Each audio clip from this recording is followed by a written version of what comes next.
আরামবাগে বস্তি উচ্ছেদ ঘিরে দ্বন্দ্ব। পুরসভার বর্তমান চেয়ারম্যানের সঙ্গে প্রাক্তনের দ্বন্দ্ব। পুরসভার নির্দেশে 6 নম্বর ওয়ার্ডে উচ্ছেদ পুনর্বাসন না করে উচ্ছেদের প্রতিবাদে স্থানীয়রা।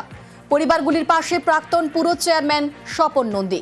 পুরসভার উচ্ছেদ নির্দেশ নিয়ে প্রশ্ন স্বপন নন্দী। সমীর ভান্ডারী একজন নেশায় এখন ভক্তিবাবু হয়ে গেছে, এখানে মদের বার করতে চাইছে। চেয়ারম্যান কিছু আমাদের আরামবাগে গুন্ডা পুষে রেখেছে, সেই গুন্ডারা আজকে এসে এখানে জায়গাটাকে ইল্লিগাল ভাবে ভাঙতে চেয়েছিল।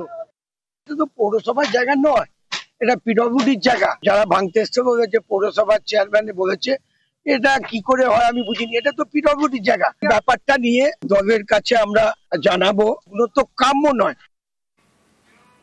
আরামবাগে বস্তি উচ্ছেদ ঘিরে দ্বন্দ্ব। উচ্ছেদ হওয়া পরিবারের পাশে প্রাক্তন পুর চেয়ারম্যান।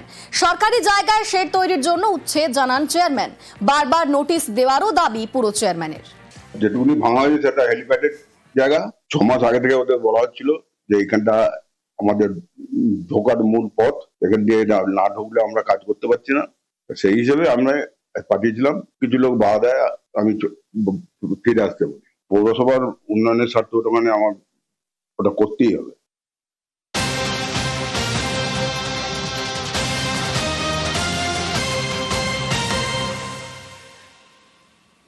মৎস্যজীবীকে তুলে নিয়ে গেল বাঘ।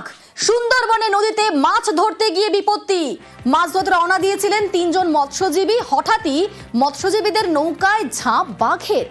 মৎস্যজীবীকে তুলে জঙ্গলে নিয়ে যায় বাঘ।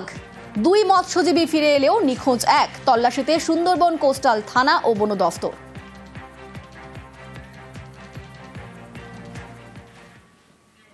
নদীবাঁধ ধসে তলিয়ে গেল জেটি, তলিয়ে গেল বেশ কয়েকটি দোকান। ডায়মন্ড হারবারের নূরপুরের ঘটনা। নূরপুরে আপাতত বন্ধ ফেরি সার্ভিস, চলছে মেরামতির কাজ। সম্প্রতি নদী বাঁধে ধাক্কা দেয় জাহাজ, তার জেরেই বাঁধে ধস বলে অনুমান।